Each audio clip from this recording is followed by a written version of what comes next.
तरफ अफरा तफरी का माहौल है। घरों में बिजली के कनेक्शन काट दिए गए हैं।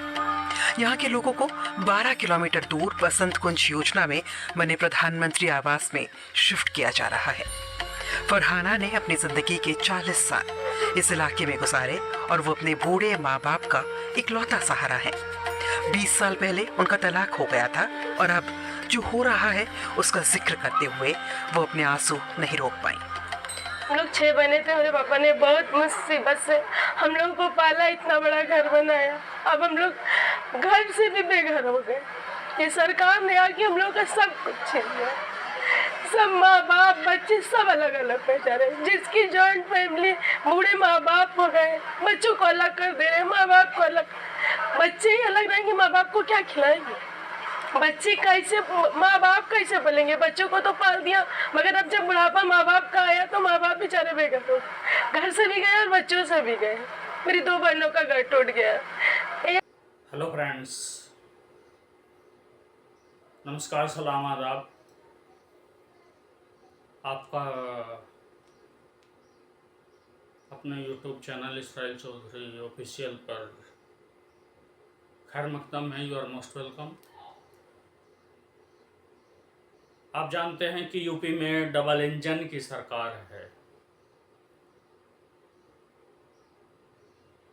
यूपी में सेंटर में भी बीजेपी और यूपी में भी बीजेपी, इसलिए यूपी में कहा जाता है कि डबल इंजन की सरकार है।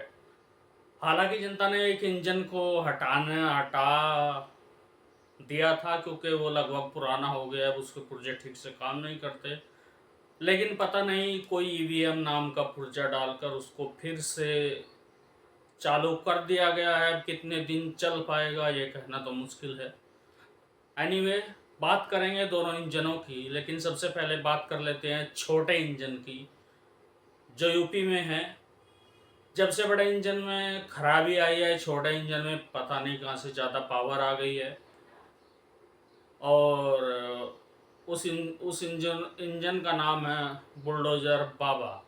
उस इंजन को बुलडोज़र बाबा के नाम से भी जाना जाता है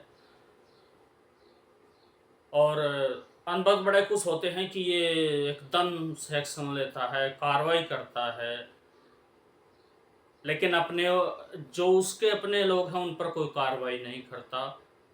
कहीं और उसे कुछ मिल जाए तो बस एकदम से सत्यानाश। ये भी नहीं सोचा जाता, वक्त दिया जाता कि सामने वाले भी इंसान हैं, उनके बारे में भी कुछ सोचिए। फ्रेंड्स, अब मैं ज़्यादा क्या कहूँ, आज आपको एक वीडियो दिखाता हूँ, उसके माध्यम से आप खुद जान जाएंगे कि छोटा इंजन काम कैसे कर रहा है। So let's come and watch the video.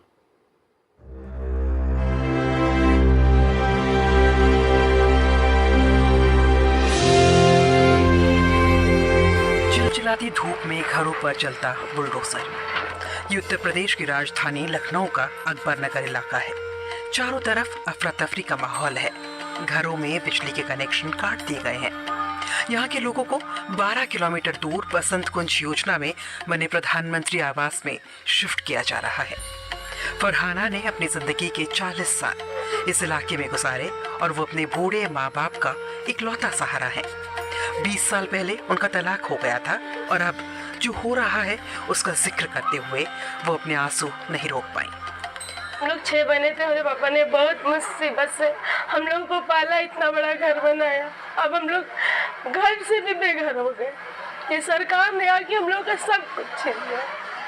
सब माँ बाप बच्चे सब अलग अलग बेचारे, जिसकी जॉइंट फैमिली, बूढ़े माँ बाप हो गए, बच्चों को अलग कर दे रहे, माँ बाप को अलग। बच्चे ही अलग रहेंगे, माँ बाप को क्या खिलाएंगे?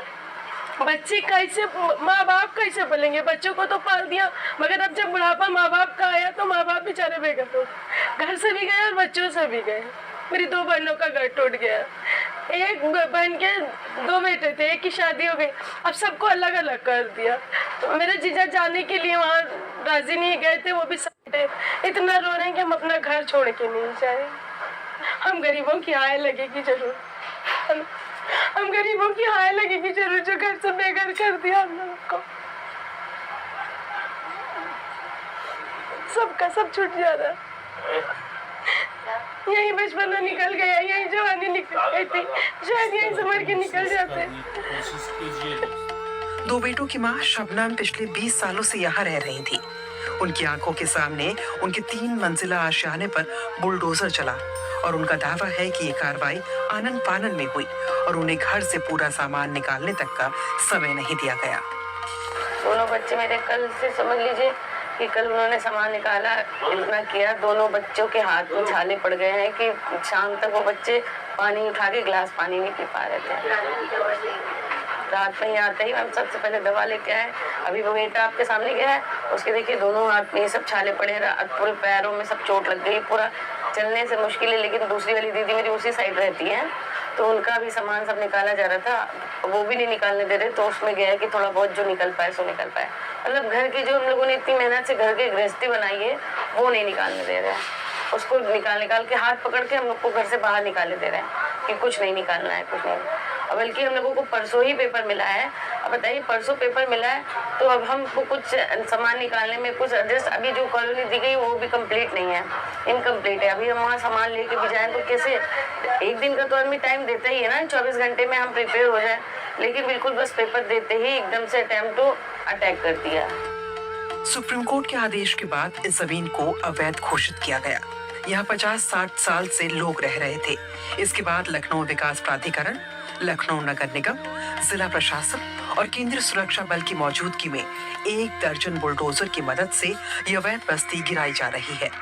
हाजी अब्दुल सद्दाक साल 1972 में अकबर नगर आए थे और पिछले 50 सालों से यही उनका ठिकाना रहा।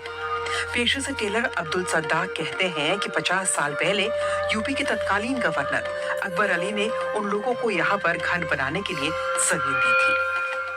ये गवर्नर अकबर अली ने उसको दिया था, लिखत पढ़ा करके दिया था कि ये हम अपने निजाम से, गवर्नर थे वो, उन्हें जमीन दी थी। एक नेता बच्चू लाल थे, उनको उनके पास कागजात थे, उनको लिख पढ़ के दिया था कि हाँ ये मतलब गरीबों को बसाओ यहाँ। तो जब उन्होंने गवर्नर ने दी है तो कहना मतलब उसको सवाल ही पैदा होता है कि मतलब किसी की इसमें मिल गए थे। अब वो गवर्नर साहब है नहीं। अभी करीब 15 साल पहले जब मायावती की हुकूमत थी, 15-20 साल पहले, उस वक्त ये मुद्दा उठा था इस को तोड़ने का। तो गवर्नर अकबर अली बीवी ने कहा था, हैदराबाद में है वो थी अभी, तो पता नहीं अल्लाह जाने को है कि नहीं है, उन्होंने कहा था कि मेरे शौहर ने बसाया था और जब तक मैं जिंदा हूँ उसमें हाथ नहीं लगाने दूंगी इसने। अब अल्लाह जाने है कि नहीं वो भी। इस मामले पर बीबीसी ने लखनऊ विकास प्राधिकरण के उपाध्यक्ष डॉक्टर इंद्रमणि त्रिपाठी से बात की। उन्होंने बताया, ये हाई फ्लड जोन इलाका है। यहाँ करीब 1000 मकान हैं। 1806 परिवारों को प्रधानमंत्री आवास योजना के तहत घर दिए जा चुके हैं। हर परिवार को 280 स्क्वायर फुट का एक फ्लैट 4,79,000 रुपए में दिया जा रहा है, जिसकी किश्त लोगों को 10 सालों में चुकानी होगी। जब डॉक्टर इंद्रमणि त्रिपाठी से पूछा गया कि नए बने फ्लैट्स में बिजली और पानी का कनेक्शन नहीं पहुंचा, तो उन्होंने कहा कि कई जगह अभी काम चल रहा है।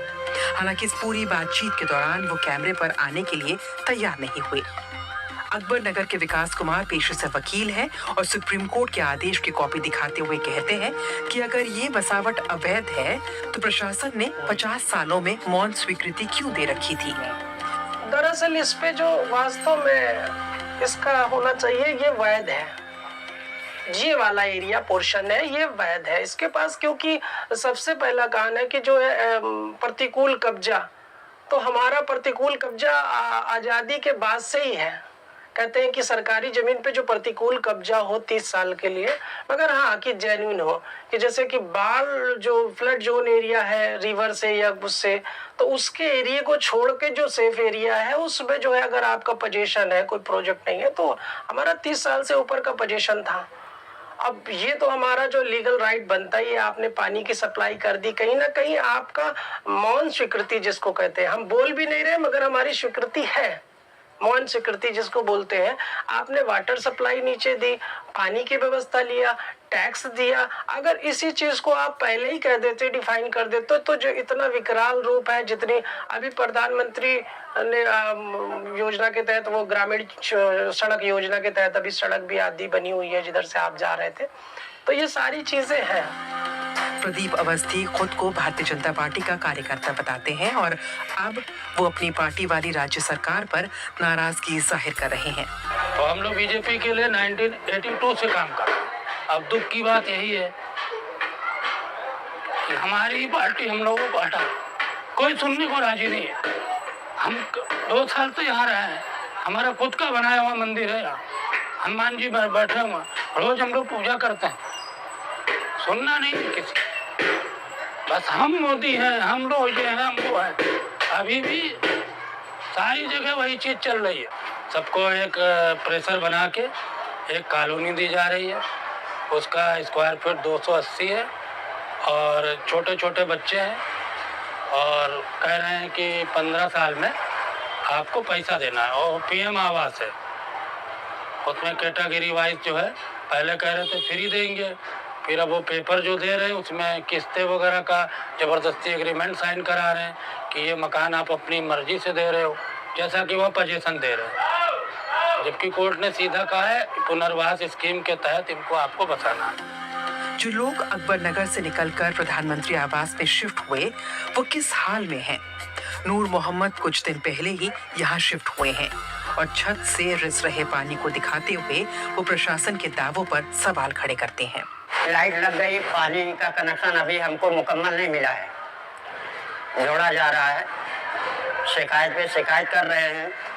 और सर देखिए जीना टूटा हुआ है, पानी अभी से टपक रहा है और इसमें शिफ्ट कर दिया गया है और बारिश में रहना पड़ेगा तो क्या होगा, अभी से टपक रहा है। अब आप समझ लीजिए किस हिसाब से हमें यहाँ पे रहना पड़ेगा, परेशानियाँ उठानी पड़ेंगी, अभी से यह हाल है।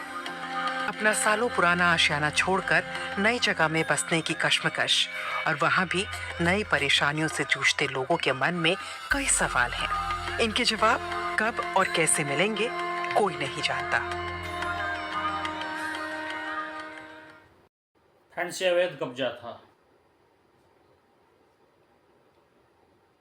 लेकिन इतने सालों से क्या सरकार सोई हुई थी? इनसे टैक्स लिया जाता था, इनको भी पानी का कनेक्शन दिया गया था, बिजली का कनेक्शन दिया गया था, सरकार सो रही थी। अब छोटा इंजन कह सकता है कि ये तो कांग्रेस की देन है। महाराज 2014 से तो आप हैं, 2014 से बीजेपी सरकार है, क्या वो भी सो रही थी? या इलेक्टोरल बोर्ड जैसे घोटाले खाने में बिजी थी या विदेश घूमने में बिजी थी बीजेपी सरकार? या योगी नफरत बांटने में बिजी था? दोस्तों, ये वो लोग हैं जो जब गाय दूध देती है, गाय एक सामान्य पशु है, मैं गाय का आदर करता हूँ, सम्मान करता हूँ, इससे कोई ये न ले, लेकिन कुछ बेवकूफ़ वो लोग हैं ये जो गाय के दूध को उड़ेल देते हैं, गाय का पेशाब पीते हैं कि इससे बहुत सी बीमारी ठीक होती हैं। कोरोना काल में आपने देखा होगा बहुत से लोगों को कि हम गाय के मूत्र से ठीक हो गए हैं और गोबर ये खाते हैं, मुंह पर लेपते हैं, और ये सरकार चला रहे हैं, तभी इसी तरह के फैसले होंगे और गरीबों के साथ इस तरह के से जुल्म होगा तो उनकी बद्दुआ तो ज़रूर लगेगी। फ्रेंड्स, अगर ये अवैध कब्जे थे तो सरकार को पहले जागना चाहिए था। और फिर सुप्रीम कोर्ट ने अगर जजमेंट दिया है, सुप्रीम कोर्ट का जजमेंट मान्य, सुप्रीम कोर्ट का जजमेंट हम सबको मानना चाहिए, लेकिन जजमेंट के अकॉर्डिंग सरकार पहले इन्हें पुनर्वास केंद्र में स्थापित करके बाद में भी तो बुलडोजर चलवा सकती थी। लेकिन बिल्कुल कोई आपके घर पे आए और आपको एक नोटिस दे और बुलडोजर चलाना शुरू कर दे, आपके घर का सामान भी ना निकालने दे, तो इसे क्या कहेंगे? अवैध कब्जा या फिर ज़बरदस्ती, या आपको अपने घर से निकालना? जब वो आपको अपने घर से ऐसे निकाल सकती हैं तो इस चीज़ की क्या गारंटी है कि प्रधानमंत्री ने जो फ्लैट दिए हैं वहाँ से उनको निकाला नहीं जाएगा और वहाँ पर भी उनको मुकम्मल सुविधाएं उपलब्ध नहीं हैं। और फिर प्रधानमंत्री ने जो पुनर्वास केंद्र बनाया है, क्या प्रधानमंत्री है या कोई बिजनेसमैन है कि लोगों के घरों पर बुलडोजर चलाकर, और क्या मालूम किस तरह का स्ट्रक्चर खड़ा करके उसमें पता नहीं कैसी सामग्री इस्तेमाल हुई होगी और उसमें लोगों को ठूंसा जा रहा है। सबकी इच्छाएं अलग अलग होती हैं, कोई किसी तरह के घर में रहना पसंद करता है, कोई किसी तरह के घर में रहना पसंद करता है। अगर ये लोग बेघर होते तब आपको पुनर्वास केंद्र में इनको स्थापित करते तो अच्छा लगता, या फिर इनको पहले पुनर्वास केंद्र में स्थापित करके बाद में बुलडोजर चलाया जाता, सुप्रीम कोर्ट के ऑर्डर का भी पालन हो जाता। लेकिन ये छोटा इंजन बिल्कुल इसने लोगों के नाक में दम कर रखा है। जिस तरह जनता ने मोदी को सबक सिखाया है, अब की बार ये भी जाने वाला है। बहरहाल ये सब जनता के हाथ में है और जनता सब देख रही है, जनता फैसला खुद कर लेगी। आइए देखते हैं बड़ा इंजन क्या कर रहा है, जिसको वैसे तो वो ख़राब हो गया था, लेकिन ईवीएम नाम का एक पुर्जा डाल के उसको फिलहाल कार्यशील कर रखा है, लेकिन कहाँ तक चलेगा इसकी कोई गारंटी नहीं। चलिए समझने की कोशिश करते हैं। Let's come and watch.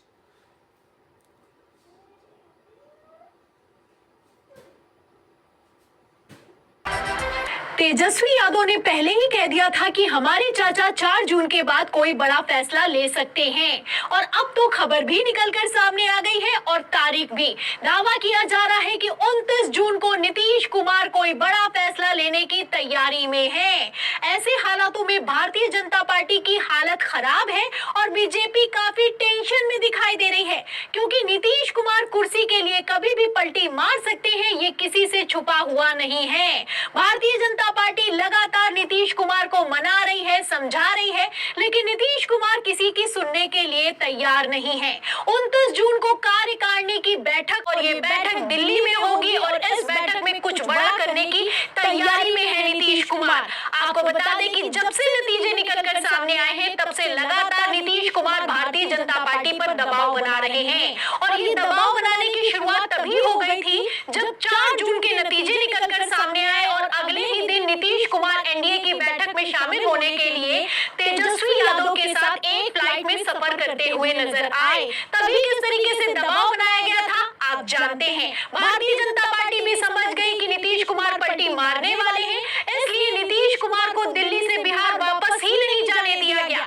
साफ संदेश दे दिया गया कि अब जब तक शपथ ग्रहण नहीं हो जाएगा या फिर कि कैबिनेट गठन नहीं हो जाएगा तब तक नीतीश कुमार बिहार वापस नहीं जा सकते हैं। फिलहाल अब नीतीश कुमार बिहार वापस चले गए हैं और बिहार में नीतीश कुमार को कोई नहीं रोक सकता, ये हर कोई अच्छे से जानता है। नारे भी लगाए जा रहे हैं कि नीतीश कुमार बिहार आइए और जल्द ही पलट जाइए। ऐसे हालातों में नीतीश कुमार ने बड़ा खेला कर दिया है। आपको बता दें नीतीश कुमार लगातार मीटिंग पर मीटिंग कर रहे हैं। जब से बिहार पहुंचे हैं तब से अब तक कम से कम 3 से 4 मीटिंग नीतीश कुमार ने कर ली है और तो और फाइनल मीटिंग 29 जून को होने वाली है और इस मीटिंग को लेकर दावा ये किया जा रहा है कि नीतीश कुमार की अध्यक्षता में जेडीयू नेताओं की ये मीटिंग दिल्ली में होगी और भारतीय जनता पार्टी से स्पेशल पैकेज की मांग की जाएगी और इस स्पेशल पैकेज पर अगर भारतीय जनता पार्टी नहीं मानी या फिर कि जेडीयू की शर्तों पर तैयार नहीं हुई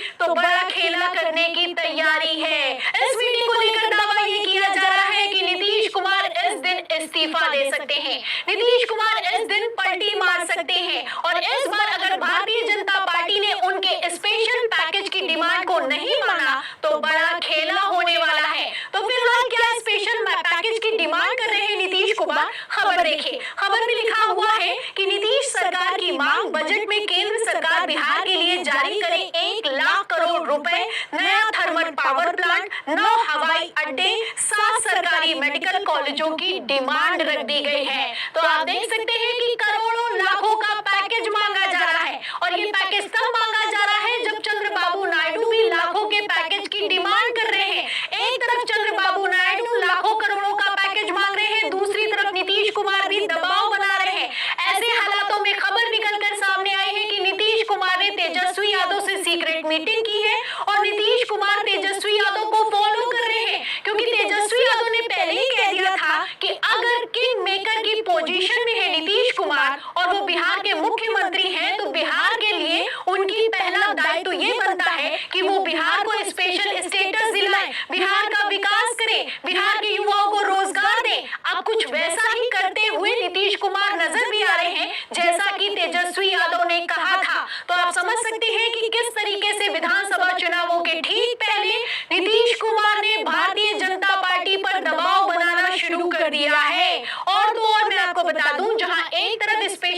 कि बीजेपी ने उत्तर प्रदेश में अच्छा प्रदर्शन नहीं किया, अगर जेडीयू को सीटें दे दी होती तो ये लोग अच्छा प्रदर्शन कर सकते थे। भारतीय जनता पार्टी जो बहुमत को पार नहीं कर पाई है, इसके पीछे बीजेपी की खराब रणनीति है। और तो और जेडीयू प्रवक्ता अनूप सिंह पटेल ने तो यहाँ तक कह दिया है कि अगर भारतीय जनता पार्टी उत्तर प्रदेश के 2027 के विधानसभा चुनाव में जेडीयू को 50 सीटें नहीं देती है तो जो कोई गठबंधन हमसे करने के लिए आएगा उससे हम गठबंधन करने के लिए तैयार हैं। तो आप देख सकते हैं कि किस तरीके से प्रेशर पॉलिटिक्स खेली जा रही है। एक तरफ जेडीयू के प्रवक्ता बोल रहे हैं, वहीं दूसरी तरफ इंडिया गठबंधन की तरफ से भी बयान निकलकर सामने आया है। खबर में देखिए लिखा भी है कि नीतीश कुमार ने क्यों छोड़ा था इंडिया गठबंधन, नतीजों के बाद इस विपक्षी नेता ने खोला बिहार सीएम का राज। तो आज ही ये खबर निकलकर सामने आई है और इसमें दावा ये किया जा रहा है कि नीतीश कुमार ने इंडिया गठबंधन का साथ इसलिए छोड़ दिया था क्योंकि नीतीश कुमार को लग रहा था कि राम मंदिर की लहर है और इस लहर में एनडीए अच्छा करने वाला है, लेकिन उनका जो दावा है बिल्कुल गलत साबित हुआ है। तो आप देख सकते हैं कि तेजस्वी यादव बोल रहे हैं, वहीं दूसरी तरफ नीतीश कुमार बोल रहे हैं। एक तरफ जहां जेडीयू का प्रवक्ता बोल रहा है, वहीं दूसरी तरफ इंडिया गठबंधन का नेता बोल रहा है। दोनों तरफ से प्रेशर पॉलिटिक्स खेली जा रही है। ऐसे में भारतीय जनता पार्टी कितनी सौदेबाजी करेगी और कितना झुकेगी, इस पर भी सवालिया निशान खड़ा होता है, क्योंकि सिर्फ नीतीश कुमार दबाव नहीं बना रहे हैं, दबाव चंद्रबाबू नायडू भी बना रहे हैं। और चंद्रबाबू नायडू को लेकर तो अब खबर भी निकलकर सामने आ गई है कि भारतीय जनता पार्टी टीडीपी की शर्तों के आगे नहीं झुकेगी। देखिए खबर हिंदुस्तान की इसमें लिखा भी है कि नहीं झुकेगी, भाजपा अपने पास ही रखेगी लोकसभा अध्यक्ष का पद, टीडीपी को डिप्टी स्पीकर का पद दिया जाएगा। तो आप देख सकते हैं कि एक को मनाओ तो दूसरा नाराज हो जाता है। अब किसको मनाए किसको ना मनाए, भारतीय जनता पार्टी इसी फेर में लगी हुई है, क्योंकि जेडीयू को आप जानते हैं कि 12 सांसद हैं, टीडीपी की बात की जाए तो 16 सांसद हैं और भारतीय जनता पार्टी इस स्थिति में बिल्कुल दिखाई नहीं दे रही है कि वो किसी की भी नाराजगी को सह पाए, क्योंकि अगर 12 सांसद चले गए तब भी भारतीय जनता पार्टी का सरकार गिर सकती है, यानी कि मोदी सरकार गिर सकती है, और 16 सांसद चले गए तो ऐसे में बीजेपी का क्या होगा हर कोई ये अच्छे से समझता है। अगर सीटों की गणित की बात की जाए तो वो भी मैं आपको फटाफट से बता देती हूँ। अगर बात की जाए एनडीए की तो एनडीए के पास 293 सीटें हैं। अगर इसमें से 12 सीटें जो कि जेडीयू की हैं या और 16 सीटें जो कि टीडीपी की हैं उसे घटा दिया जाए तो एनडीए के पास सिर्फ और सिर्फ 265 सीटें बचती हैं, यानी कि बहुमत से 7 कम सीटें हो जाती हैं। वहीं अगर इंडिया गठबंधन की बात की जाए तो आप देख सकते हैं कि इनके पास है 235 सीटें और इसमें 12 प्लस 16 को जोड़ दिया जाए तो 263 सीटें हो जाती हैं, जो कि बहुमत से 9 कम है।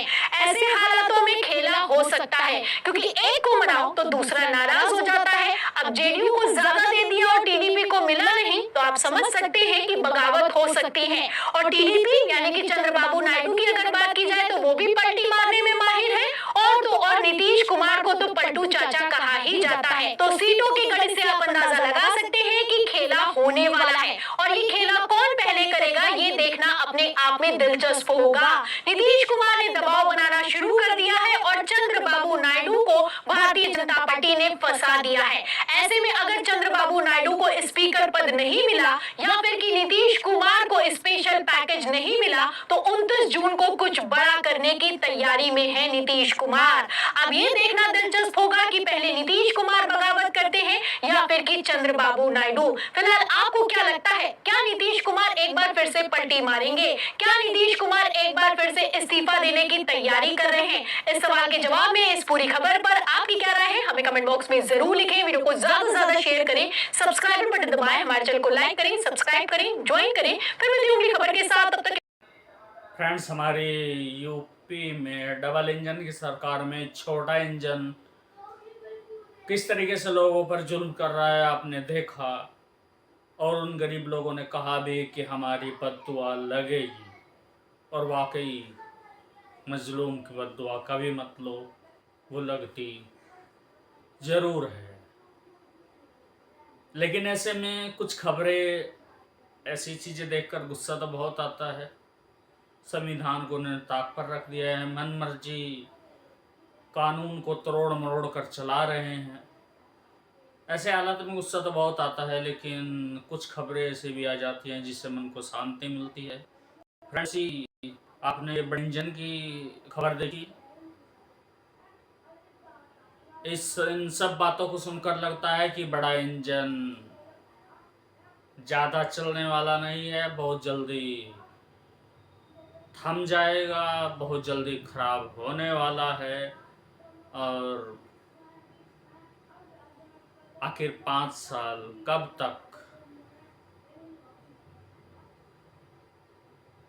तक ये जो दोनों पार्टियां चंद्रबाबू नायडू और नीतीश कुमार की, कब तक इनकी डिमांड्स पूरी करेगा मोदी? कब तक झुकेगा मोदी? फाइनली जिस दिन नहीं झुकेगा उसी दिन ये पलटी मार लेंगे।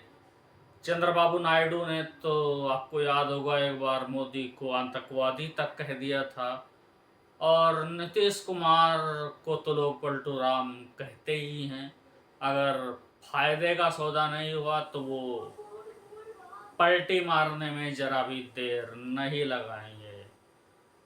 फ्रेंड्स, पहली खबर को देखकर जितना दुख हुआ, बड़े इंजन की खबर को देखकर अब थोड़ा सा सुकून महसूस हो रहा है। जब बड़ा इंजन ठप हो जाएगा तो छोटे इंजन की चाल अपने आप कम हो जाएगी, और तब तक छोटे इंजन का इलेक्शन भी आ जाएगा, और इसको भी जनता उसी तरीके से पटकेगी जैसे बड़े इंजन को पटका, जिसमें उसने ईवीएम का घोटाला भी किया। उसके बावजूद उसको लोगों ने ज़मीन पर पटक दिया, क्योंकि वो सिर्फ नफ़रत की राजनीति करते हैं, और ये नफ़रत ही है। उस इलाके पर एकदम से बुलडोज़र चला देना, क्योंकि उसमें किस एक धर्म विशेष के लोग ज़्यादा थे। तो ऐसे नफ़रती लोगों को हम नहीं देखना चाहते। थक गए इनका चेहरा देख देख कर, इस खूंटे को देख देख कर, 4 फुट के आदमी को देख देख कर, और भाइयों बहनों, मोदी का वो भाषण सुन सुनकर।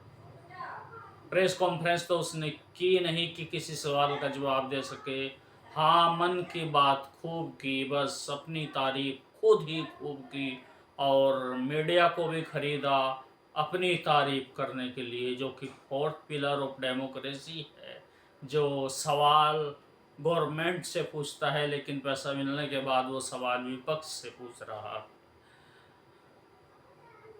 बहरहाल फ्रेंड्स, फिलहाल मुद्दा यही है कि ये बड़ा इंजन कब खराब होता है, छोटे इंजन की पावर घटती है, और लोगों को राहत महसूस होती है। अगर ऐसा नहीं हुआ, ये फिर भी एक्शन पर एक्शन लेता रहा, तो चुनाव में जनता इसको भी सिर के बल गिराएगी, ये तय है। क्योंकि सरकार जनता की सेवा के लिए बनती है, उनका शोषण करने के लिए नहीं। अंधभक्त भी ये भी जान चुके हैं कि ये सरकार सेवा नहीं, शोषण कर रही है। हाँ, कुछ थोड़े बहुत हैं, वो भी तब तक समझ जाएंगे। बचा कोई भी नहीं है, सबको इस सरकार ने बिल्कुल ऐसा सबक सिखा दिया है कि उनके दिमाग में तो पक्का बैठ गया है कि बीजेपी को तो दोबारा नहीं लाना। फ्रेंड्स, आज की वीडियो में बस इतना ही। मिलते हैं फिर किसी और वीडियो में, तब तक के लिए धन्यवाद। जय हिंद, जय Bharat, thank you very much. और जाते जाते हासिम फिरोजाबादी की 2 लाइनें मेरे याद आ गई कि ऐसे नेताओं को संसद से निकाला जाए, ऐसे नेताओं को संसद से निकाला जाए जिनके हाथों से तिरंगा ना संभाला जाए। ऐसे नेताओं को संसद से निकाला जाए जिनके हाथों से तिरंगा न संभाला जाए। इन्होंने हर जगह भारत का अपमान किया है, भारत की जनता को परेशान किया है। सो अब ये जाने वाले हैं। एक बार फिर से आपसे इजाज़त लेते हैं। Take care, bye bye,